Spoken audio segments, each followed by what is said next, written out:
What do you think? I think we're in play. The Klitschko piece is obviously the complicated electron here, especially the announcement of him as deputy prime minister. And you've seen some of my notes on the troubles in the marriage right now. So we're trying to get a read really fast on where he is on this stuff. But I think your argument to him, which you'll need to make, I think that's the next phone call we want to set up, is exactly the one you made to Yachts. And I'm glad you sort of put him on the spot on where he fits in this scenario. And I'm very glad he said what he said in response.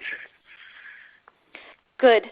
So I don't think Klitsch should go into the government. I don't think it's necessary. I don't think it's a good idea. Yeah, I mean, I guess you think, what, in terms of him not going into the government, just let him sort of stay out and do his political homework and stuff.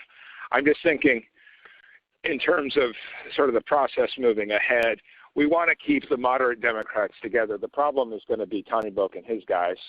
And, you know, I'm sure that's part of what Yanukovych is calculating on all of this. I think Yachts is the guy who's got the economic experience, the governing experience. He's the guy, you know, what he needs is Klitsch and Tony Book on the outside. He needs to be talking to them 4 times a week, you know. I just think Klitsch going in, he's going to be at that level working for Yatsenyuk. It's just not going to work. Yeah, no, I think that's right. Okay, good. Well, do you want us to try to set up a call with him as the next step? My understanding from that call, but you tell me, was that the big three were going into their own meeting, and that Yachts was going to offer in that context a three-way, you know, the 3+1 conversation or 3+2 with you. Is that not how you understood it? No, I mean, that's what he proposed, but I think just knowing the dynamic that's been with them where Klitschko has been the top dog, he's going to take a while to show up for whatever meeting they've got. He's probably talking to his guys at this point. So I think you reaching out directly to him helps with the personality management among the three, and it gives you also a chance to move fast on all this stuff and put us behind it before they all sit down and he explains why he doesn't like it. Okay, good. I'm happy. Why don't you reach out to him and see if he wants to talk before or after? Okay, will do. Thanks. Okay, I've now written, one more wrinkle for you, Jeff. Yeah. I can't remember if I told you this or if I only told Washington this, that when I talked to Jeff Feltman this morning, he had a new name for the UN guy, Robert Seri. Did I write you that this morning? Yeah, okay. I saw that.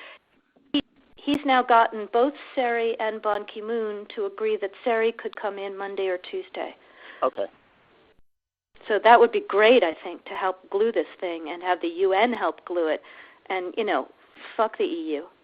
No, exactly. And I think we've got to do something to make it stick together, because you can be pretty sure that if it does start to gain altitude, the Russians will be working behind the scenes to try to torpedo it. And again, the fact that this is out there right now, I'm still trying to figure out in my mind why Yanukovych did that. But in the meantime, there's a Party of Regions faction meeting going on right now, and I'm sure there's a lively argument going on in that group at this point. But anyway, we could land jelly side up on this one if we move fast. So let me work on Klitschko, and if you can just keep, I think we want to try to get somebody with an international personality to come out here and help to midwife this thing. And then the other issue is some kind of outreach to Yanukovych, but we probably regroup on that tomorrow as we see how things start to fall into place. So on that piece, Jeff, when I wrote the note, Sullivan's come back to me, VFR, saying you need Biden, and I said probably tomorrow for an attaboy and to get the deets to stick. So okay. Biden's willing.